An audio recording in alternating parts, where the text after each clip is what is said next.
আগামীকাল 28শে আগস্ট তৃণমূল ছাত্র পরিষদের প্রতিষ্ঠাতা দিবস। এই উপলক্ষে বহরমপুর কলেজ আনুষঙ্গিক মুর্শিদাবাদের বিভিন্ন কলেজ থেকে আগত ছাত্রছাত্রীরা ছাত্র পরিষদের পক্ষ থেকে কলকাতার উদ্দেশ্যে রওনা দিল।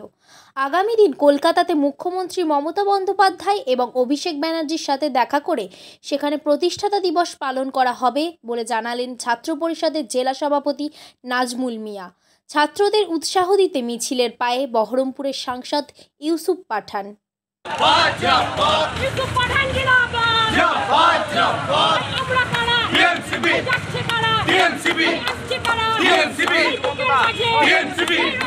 ঠিক তেমনভাবে তৃণমূল ছাত্র পরিষদে আমরা দ্বিতীয় দিন জন্মদিন ভাবি, দ্বিতীয়বার জন্মদিন।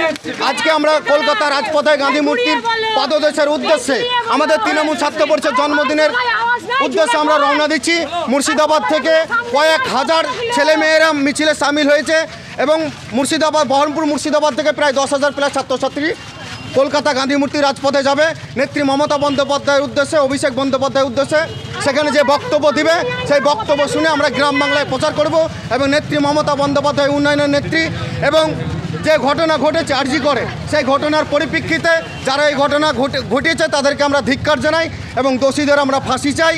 আমরা এই বলে রাজপথে আজকে হারছি। আমরা ট্রেন ধরবার কিছুক্ষণের মধ্যেই আমরা মুর্শিদাবাদ থেকেও আমরা সকলে চাই যে দোষীদের শাস্তি হোক এবং সিবিআই যেভাবে কেসটা ডিনাই করছে আমরা সিবিআইয়ের বিরুদ্ধে আমরা লড়াই করতে চাই এবং আমরা দেশের প্রধানমন্ত্রী তার পদত্যাগ চাই।